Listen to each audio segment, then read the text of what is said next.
L'actualité nous emmène également à Vendôme où 3 couteaux ont été retrouvés dans le casier d'un écolier de 8 ans. Cet élève de CE2 a déclaré vouloir tuer sa maîtresse.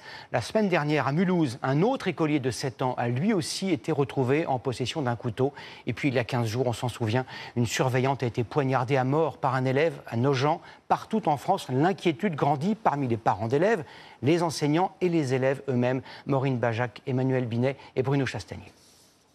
Comment un élève de CE2 peut-il vouloir s'en prendre à sa maîtresse? Hier, 3 couteaux à bourron ont été retrouvés ici, dans le casier d'un élève de 8 ans. Auditionné, l'enfant a expliqué vouloir tuer l'enseignante avec 2 de ses camarades. Je ne comprends pas qu'à 8 ans, on puisse penser des choses aussi graves, quoi. Les parents ne font plus rien, il n'y a plus d'éducation, il n'y a plus de respect, il n'y a plus rien. L'élève n'ayant que 8 ans, il ne peut pas être poursuivi devant la justice. Mais le procureur précise dans un communiqué: les parents seront entendus et je vais demander à ce qu'une évaluation sociale soit réalisée par les services de protection de l'enfance.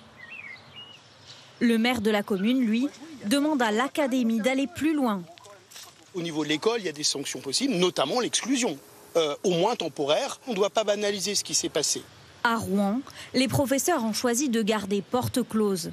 Au collège Fontenelle, 7 enseignants sur 10 se sont mis en grève après qu'une élève a introduit un couteau dans l'établissement, selon le rectorat. Une collégienne sans histoire, qui n'est pas passée à l'acte, exclue 18 jours. Pas suffisant pour ses professeurs. C'est pas tellement un problème de sécurité, c'est un manque de soutien. On souhaiterait que notre administration soit plus ferme. Quelles sanctions vous auriez aimé avoir? L'exclusion définitive de l'élève. Alors, quelles sont les solutions? Les parents d'élèves sollicitent de l'aide pour repérer les comportements dangereux. On a besoin de moyens, des consultations psychologiques accessibles pour tous, c'est-à-dire des soins pour qu'on essaye de remédier et de faire face. L'éducation nationale mise sur un renforcement des fouilles. Plus de 6 000 depuis le début, il y a 3 mois. 186 couteaux saisis et 32 gardes à vue. Venez me voir. Mais il faudrait davantage de forces de l'ordre.